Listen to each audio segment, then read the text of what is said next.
Naked Heart Revolution is the go-to podcast for high-achieving individuals seeking to transform their relationships and life. Hosted by Jenny Bingham, an intimacy reset coach.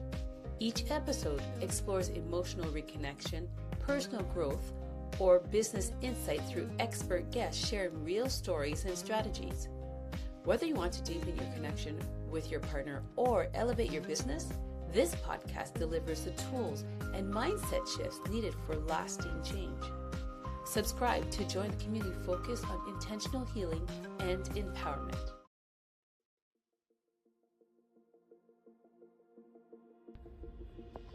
So you met your husband and you told him you wanted to have 2 children. I did. I said, I love to have 2 children. What do you think? And he said, yeah, that sounds like a good idea. At the time, I was 30 and he was 29. He's a year younger than I am. But we both, I think one of the advantages in our long-term relationship, 45 years, is that we know what we want and we have shared with each other what we want. And that has been sort of a mutual.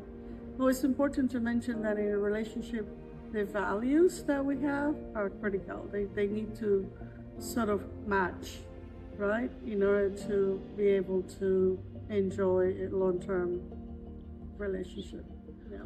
Okay, so with the values that match, what about your personalities in a way of if you're dealing with a disagreement, how would you address that? Right. Because the values match, the personality almost plays second role. Meaning, for instance, I am more like a earth, water type personality. My husband is very much fire personality. He just knows what he wants and he's able to express that. So, sorry to interrupt. For the people who are unsure, what is a water personality? Yeah. What is a fire or wood personality? Right. A fire personality is somebody who has a firm idea as to what it is that they want, and in many ways are kind of inflexible about it. A water earth personality like myself, I'm much more the nurturing type, the flexible one, so that in order for me to be able to maintain a long-term relationship, I have to have priorities in my life. Like I only have 3 priorities, everything else is negotiable. So in that way, we don't have a lot of disagreements. Okay, so if you could give us an example of one agreement that was very easy, very simple to overcome. Yeah, so the 3 priorities that I have when I was looking for a husband was my priorities was he needed to have good genes, meaning he was a healthy person, right? No bad habits, what I perceive bad habits, such as being alcoholic or into drugs or anything like that. Okay. He needed to have a college education because I felt like if he had a college education, he would be a good provider. And for women, security is important.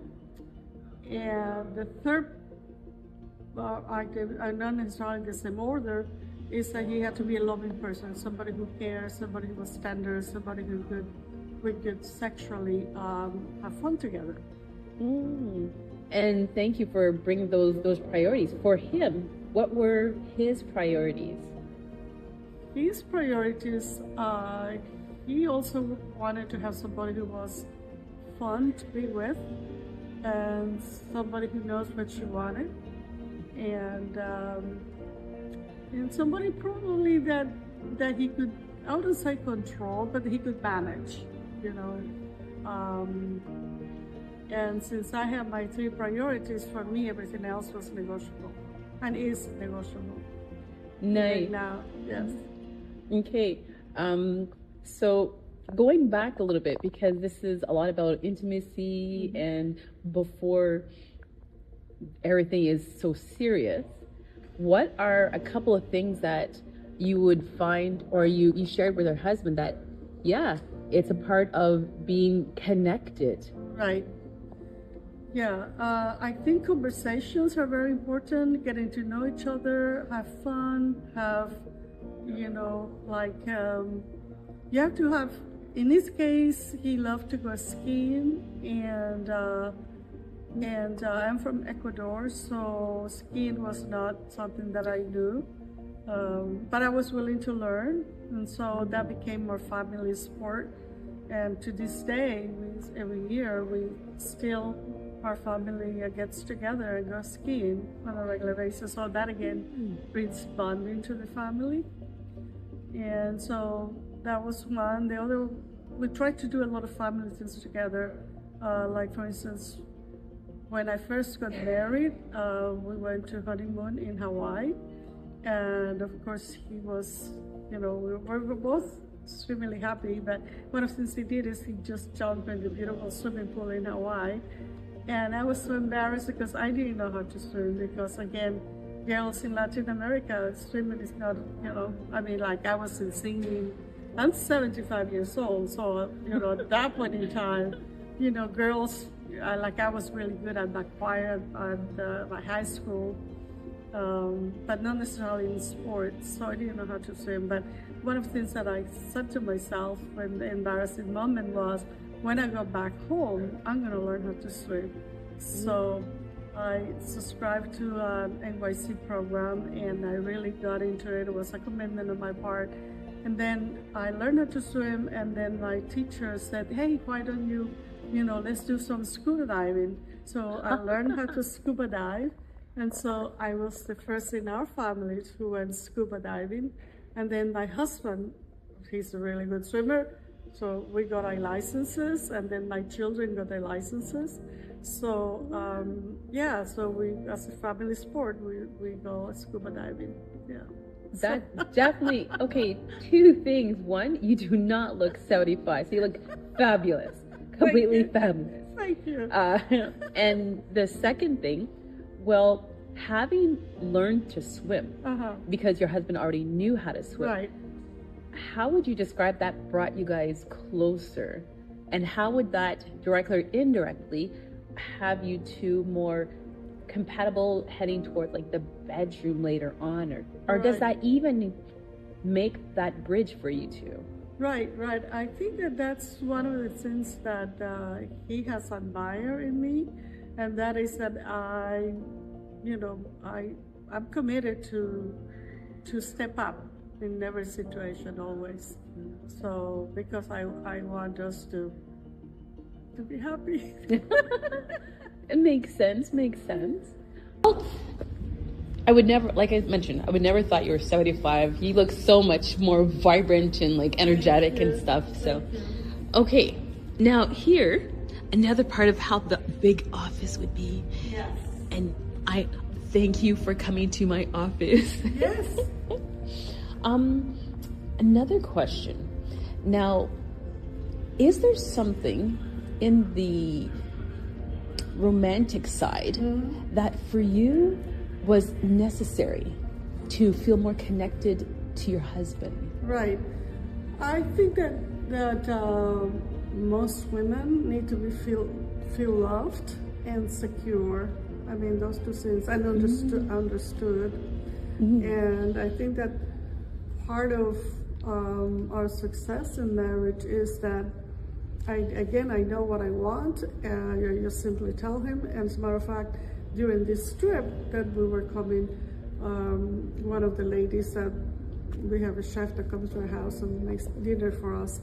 She says, "Oh my God, you have been traveling so much. You know, your husband is giving you permission to go again to, Abu Dhabi. I have just come back from Thailand playing golf." And I said, "Oh yes." I said, "No, I don't ask for permission. I ask for forgiveness." So what that means is that we both know what we want again, and I think that it comes from just being mature and knowing each other for 45 years, living in a relationship for 45 years. Okay. What about if you have like an advice for women who don't know themselves, don't know what they want, Right. an idea of how to find out or figure it out? Right. Yeah, that's a personal journey that we all have, and as the younger you are, the less, familiar we are with what we want.